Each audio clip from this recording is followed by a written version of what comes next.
ఒక అభిషేకింపబడిన దైవజనుని మనం చూస్తున్నాము.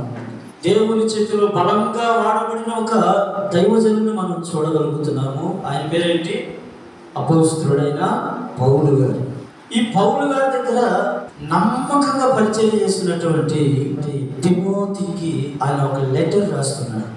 ఏ సంఘములకు నిన్ను పంపించిన, ఏ ప్రజల యొద్దకు సువార్త చెప్పడానికి నిన్ను పంపించిన ఒక సంగతి మాత్రం నువ్వు మర్చిపోవద్దు. దేవుని సంఘములో దేవుని ప్రజలకు ధనము మీద నమ్మకము ఉంచక దేవుని యందు నమ్మిక ఉంచాలని నువ్వు ఆజ్ఞాపించుము.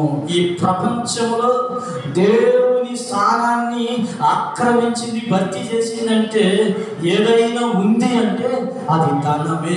ఏం కొట్టుకుంటుంది? ఒకప్పుడేమో డబ్బు అని కొట్టుకుంటుంది, ఇప్పుడు ఏం కొట్టుకుంటుంది? డబ్బు డబ్బు డబ్బు డబ్బు.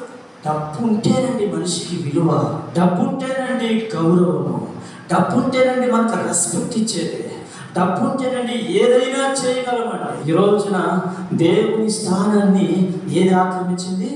ధనము ఆక్రమించింది.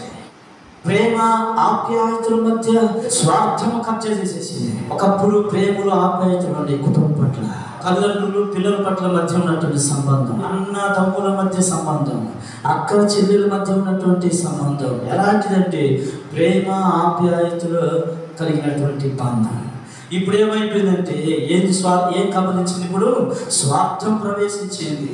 ఒరే మీ అన్న కదా అయితే నాకేంటి, ఒరే మీ చెల్లి కదా అయితే నాకేంటి, ఒరే మీ తల్లిదండ్రులు కదా నాకేం సంబంధమే లేదు, దిక్కున్నా కానీ చెప్పు అన్న పరిస్థితికి ఈ రోజున ఎవరి ప్రతి మనిషిలో స్వార్థము ప్రవేశించింది.